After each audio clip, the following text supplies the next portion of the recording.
Welcome back. It is 6:41 here on your Friday morning. It's been a really fascinating saga over the last couple weeks. Brendan Sorsby is a college quarterback who admitted to betting on sports literally thousands of times. He lost his college eligibility. A judge gave it back. And then he decided to leave for the NFL in a supplemental draft, but the NFL then decided not to hold that draft this year. So we're diving into this really interesting situation this morning. Talking sports for Legally Speaking. Attorney Frank Cassese is here in for Dave today. I love this topic. We were talking a little bit in the commercial break. I can't get enough of this. So there's so many levels of this.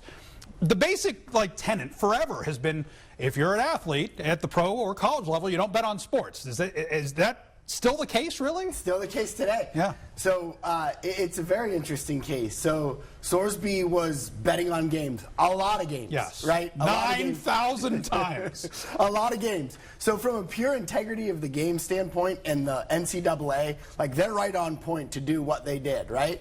So he files a temporary injunction and he wins, but it's a temporary order. Mm-hmm. So what the Big 12 does is they say, okay, we're just not playing you guys.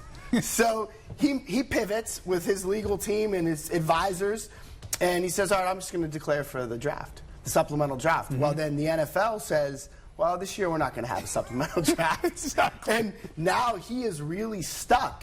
And so one of the questions is can the NFL do this? Absolutely. In the collective bargaining agreement, they have to have an annual draft. But they do not have to have a supplemental draft. Mm-hmm. They can elect to have it. Yeah. It's funny, too, because Bernie Kosar was picked in the supplemental draft a long, long time ago, but it doesn't happen every year. It does not, and it does not have to. Yeah. So it's a very interesting issue. A lot of people are asking, well, what's he going to do now? If I'm advising Sorsby, I'm saying, okay, we need to now start over with you, build your brand back. Great player, dual threat, tremendous player. Mm-hmm. But he's got character issues, which the NFL doesn't love, and trustworthy issues. So if I'm advising him, I'm saying we got to start back at square one, get ready for the 2027 draft, right?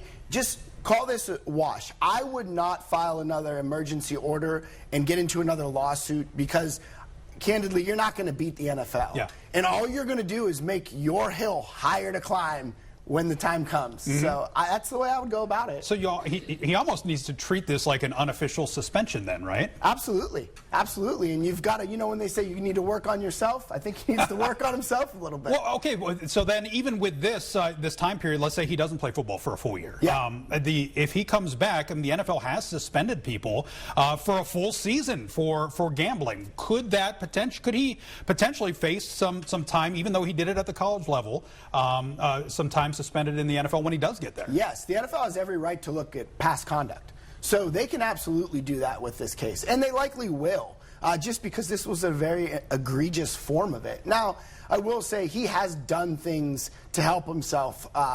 He has a diagnosed gambling addiction, which is a real thing. And he went to rehab for it. Yeah, he did. So the guy has helped himself. And I think the NFL will look at that, but I also think it's not out of the realm that they could punish him in the future. But I do think if he does the right things and continues to, he's going to have a much better shot of when he does come and arrive in the NFL to not be blackballed by the NFL, because it happens. How tricky is this now, like in a legal sense, just in terms of this potentially happening again, because gambling is so accessible now for everybody. It's literally apps on your phone. It's not like when Pete Rose was going to a bookie and betting on his team to win, which he, by the way, got banned for life from baseball for. Yes, right. So it's an interesting point.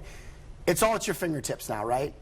And I think that you're going to see more severe punishment for the conduct at the NCAA level. And then I think it will trickle down or up to the NFL, however you want to see it, because I think the NFL is going to look at on a case-by-case basis, but in the forms in the conduct that we're seeing in this specific instance, I just do think there'll be repercussions from the NFL. It's really been interesting to watch. It's already been interesting. The ups and downs just in the last 2 weeks alone have been crazy. So we'll see where it goes from here. Frank, great insight. I appreciate you. Yes, Thank you much.